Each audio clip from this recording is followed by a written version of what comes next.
Il suffit de vous abonner et d'activer la petite cloche pour rester toujours à l'écoute de la Une.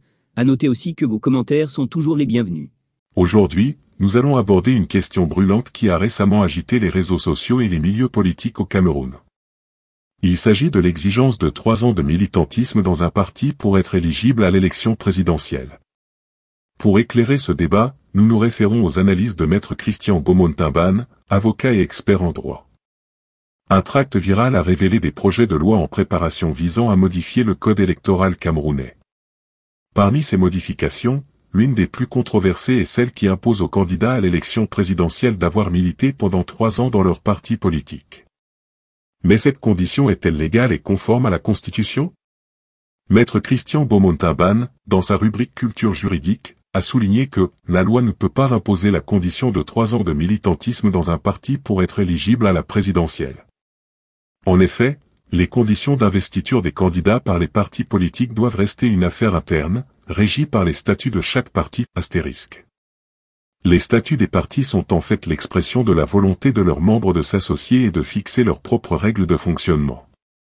Une loi qui viendrait imposer une condition de militantisme de 3 ans serait une ingérence dans ces statuts. Cette proposition législative pose également un problème de violation de la liberté d'association. Les partis politiques sont des associations dont les membres décident librement des règles internes.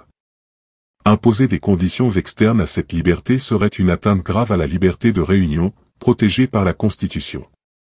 Maître Timbane rappelle un principe fondamental du droit, la non-rétroactivité des lois. Selon la théorie des droits acquis, une nouvelle loi ne peut pas modifier des droits établis sous une législation antérieure. Ainsi, les statuts des partis, établis avant l'adoption d'une telle loi, devraient rester en vigueur. Il cite l'exemple du président Paul Biya, qui avait pu se présenter à l'élection présidentielle de 2011 grâce à ce principe, malgré les limitations de mandats imposées par la Constitution de 1996. Sur le plan politique, cette proposition pourrait être perçue comme une tentative d'exclure certains candidats potentiels, notamment Emmanuel Frank Biya, qui a récemment adhéré au RDPC.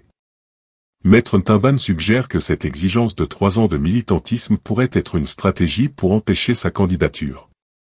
En conclusion, Maître Christian Beaumont-Timbane estime que cette proposition de loi, même si elle était adoptée, serait juridiquement inopérante. Les partis politiques conserveraient la liberté de désigner leurs candidats selon leurs propres statuts et règles internes.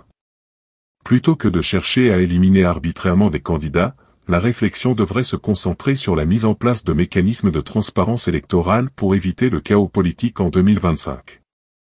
Merci d'avoir suivi cette analyse sur Média d'Afrique TV. Nous vous invitons à partager vos avis dans les commentaires et à vous abonner à notre chaîne pour ne manquer aucune de nos prochaines vidéos. À très bientôt pour de nouvelles analyses et actualités.